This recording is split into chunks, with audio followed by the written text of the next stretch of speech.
Hi hello welcome to our channel. ఈరోజు మన recipe వచ్చేసి పెసరపప్పు గంజారాకు ఫ్రై అండి. ఇది చాలా రుచిగా ఉంటుంది చపాతీ అన్నంలోకి.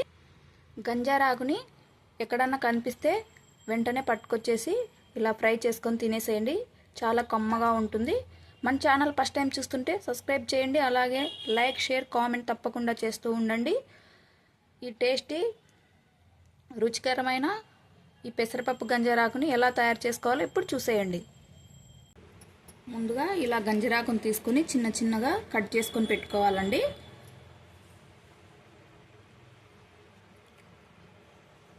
ఇలా కట్ చేసుకున్న తర్వాత 3-4 సార్లు శుభ్రంగా కడుక్కోవాలండి. ఇసుక అనేది ఉంటుంది కదా, 3-4 సార్లు కడుక్కుంటే ఇసుక మొత్తం పోతుంది. ఇలా పెసరపప్పు 1/2 కప్పు తీసుకొని ఒక అరగంట ముందు నానబెట్టుకొని ఉంచుకోవాలండి. ఇలా కడిగి ఉంచుకున్న గంజారాకుని ఒక గిన్నె తీసుకొని ఇందులోకి వేసుకోవాలండి. మొత్తం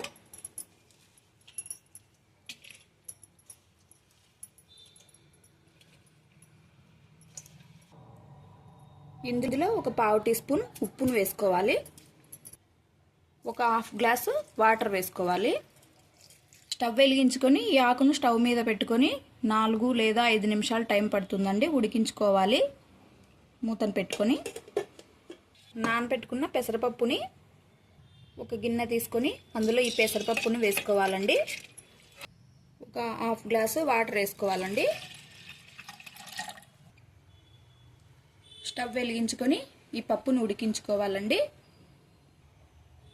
పలుకులుగా ఉండేటట్లుగా చూసుకొని ఉడికించుకోవాలండి. మరీ మెత్తగా ఉడికించుకోవద్దు. 5 నిమిషాల తర్వాత చూద్దామండి. ఆకు అనేది మెత్తగా ఉడికిపోయింది. ఇప్పుడు స్టవ్ ఆపేసుకొని ఈ నీళ్ళన్నీ వంపేసుకోవాలి.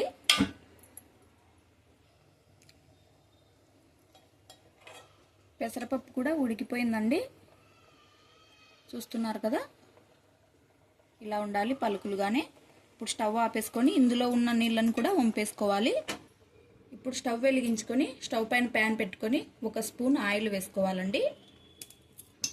కారానికి సరిపడా ఎండుమిర్చిని వేసుకోవాలి. ఒక 1/2 టీ స్పూన్ జీలకర్ర వేసుకోవాలి. ఇవి కొద్దిగా వేయించుకోవాలండి. ఇవి వేగాయండి, స్టవ్ ఆపేసుకోవాలి.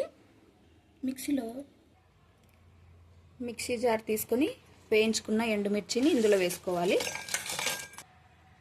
ఇందులోనే సన్నగా కట్ చేసి పెట్టుకున్న కొద్దిగా ఎండు కొబ్బరిని వేసుకోవాలండి.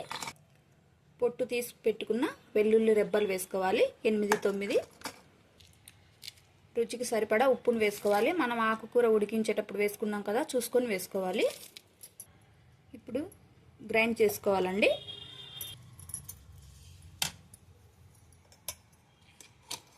ఇలా గ్రైండ్ చేసుకోవాలి. స్టవ్ వెలిగించుకొని ప్యాన్ పెట్టుకొని ఒక 3 స్పూన్ల ఆయిల్ వేసుకోవాలండి. 1/2 టీ స్పూన్ పోపు దినుసులు వేసుకోవాలి. 1 ఎండుమిర్చి వేసుకోవాలి. ఒక 5 పొట్టు తీసి పెట్టుకున్న వెల్లుల్లి రెబ్బలు వేసుకోవాలండి. కొద్దిగా చితక్కొట్టుకొని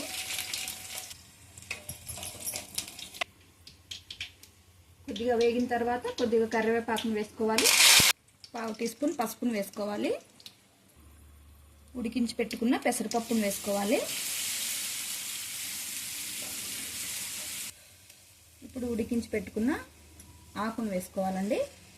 ఒకసారి అంతా కలుపుకోవాలండి. గ్రైండ్ చేసి పెట్టుకున్న పౌడర్ని వేసుకోవాలండి. ఇప్పుడు అంతా ఒకసారి బాగా కలుపుకోవాలి. ఒక 1/2 నిమిషం పాటు మంటని పూర్తి సిమ్లో ఉంచుకొని వేయించుకోవాలండి. రెడీ అయ్యిందండి. ఇప్పుడు స్టవ్ ఆపేసుకోవాలి. చూశారు కదండి, పెసరపప్పు గంజారాకు తాలింపు ఎంతో ఈజీగా చేసుకోవచ్చు.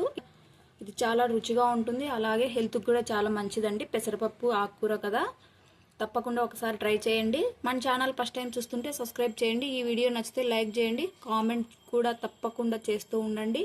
మీ ఫ్రెండ్స్కి ఈ వీడియో షేర్ చేయండి. Thank you for watching.